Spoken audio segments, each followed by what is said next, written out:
Alright kids, we talked about chemical reactions the last time. Today we're going to go through and actually look at different forms of chemical reactions. As we're going to go through and see today, there are actually 6 different types of chemical reactions that we're going to look at. And each of these will be glanced into a little further. We'll define them and give examples of them. But we'll go through an addition, decomposition, single displacement, a double displacement, an acid-base, and combustion reactions. I would like to point out that the words displacement and replacement are kind of used interchangeably, whether you're in your textbook or using handouts or online. So I just kind of want to make you aware of that. You could see single displacement or single replacement. And we're going to start off with our addition reaction, which is also called synthesis. Basically what happens in one of these reactions is that you get 2 or more substances that are going to combine together to form a brand new substance. And that new substance is going to be a compound. Okay, so basically in the A, B, C, D sense that we're going to talk about, A plus B produces AB. Or in a real world example, we take iron, we add oxygen, and we'll get Fe2O3, which is rust. Okay. And so we see a pretty good example of the synthesis reaction within this animation. Basically we're having 2 different synthesis reactions occurring. We'll see the red one and the blue one come together to form a new compound, and we'll see these 3 oranges come together with the pink one to form a new compound. So you can have multiple of A or multiple of B, but in any case you are bringing 2 different things together to form one brand new compound. Okay, your compound is going to be that guy. So those are your synthesis reactions, otherwise known as addition. Okay. Our second type of reaction is going to be a decomposition, and decomposition basically just means to break down.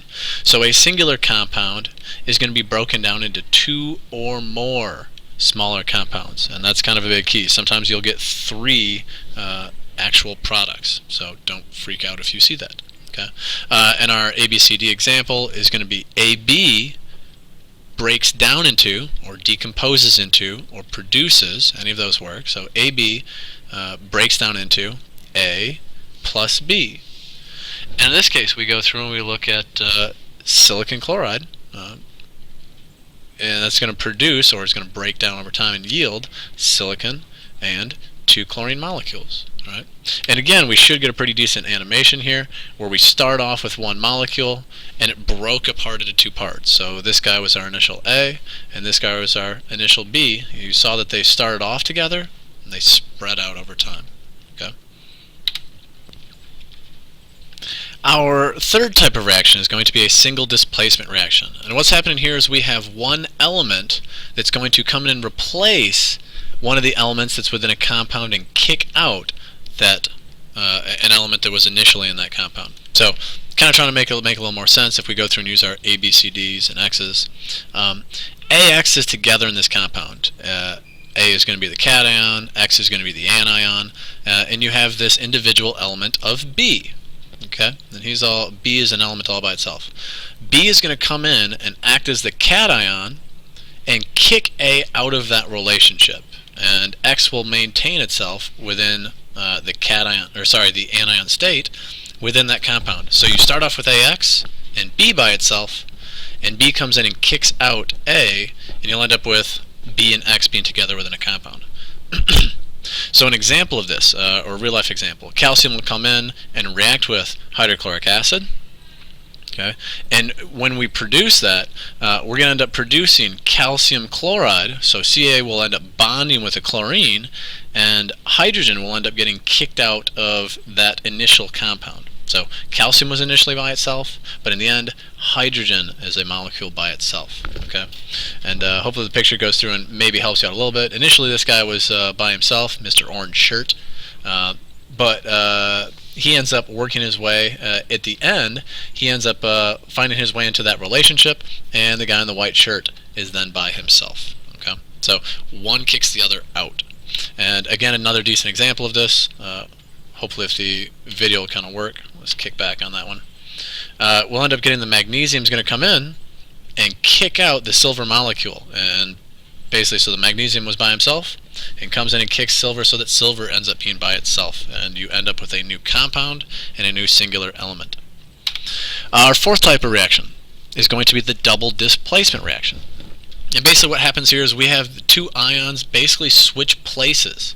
Okay, so initially what happens is we have AB together and CD together. Okay, but when they end up mixing together, our reaction, our yield, A is going to end up being with D, and C is going to end up being with B. So basically the two compounds end up switching partners. Okay, notice that in both cases you still have A as the cation and C as the cation. And in both cases you still have B as the anion and D as the anion. It's just essentially the cations switch places with each other. And if we look at our example,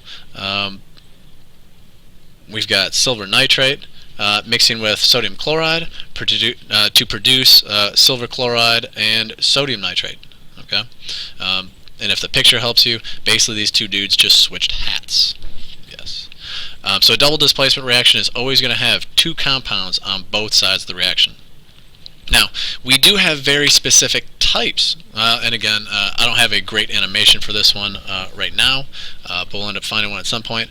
But hopefully this picture kind of helps you out. We got sodium chloride together and the silver nitrate that we talked about, and you're going to notice that basically this Na, let's find a good color, the Na, we'll highlight, the Na right here ends up swapping places with the Ag right here, kind of in a move that looks just like that. Okay, so those two swap places, and you end up with a NaNO3 and the AgCl. Okay, and zooming in on our double displacement reactions, we actually have acid-base reactions.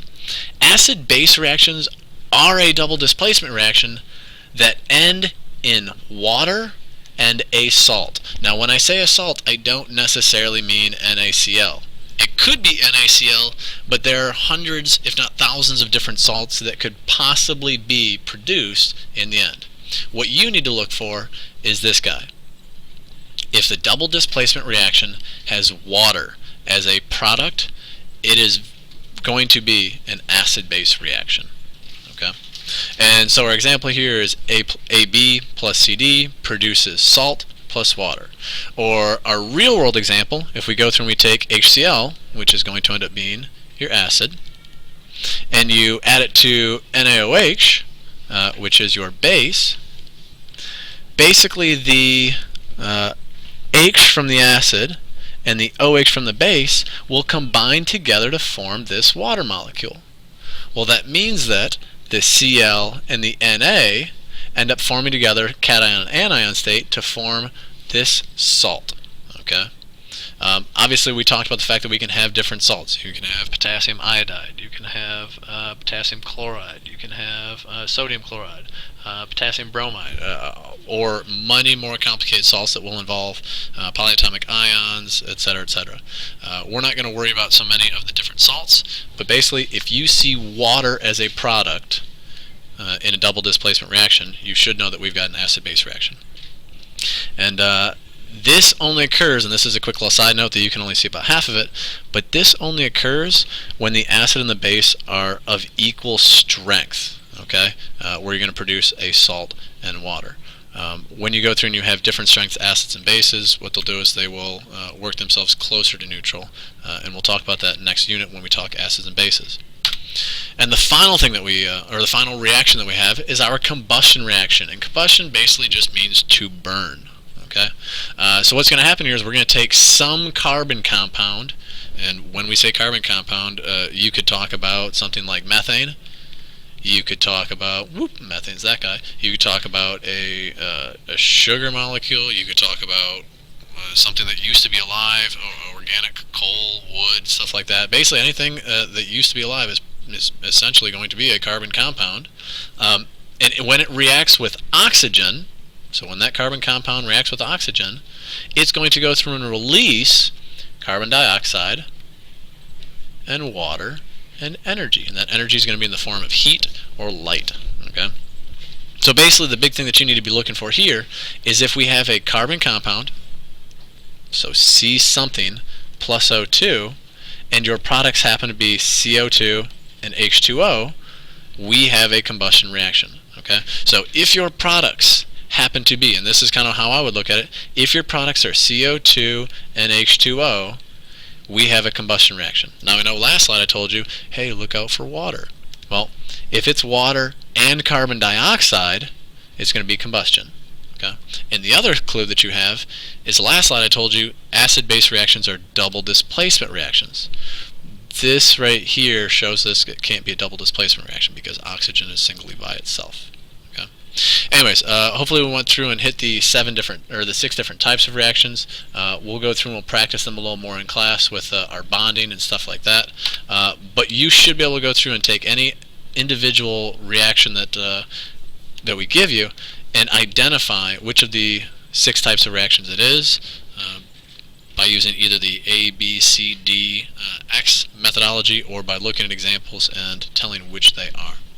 Anyways, we'll talk about how to actually go through and write reactions next through translation, talk about some acids and bases, and basically be done with chemistry.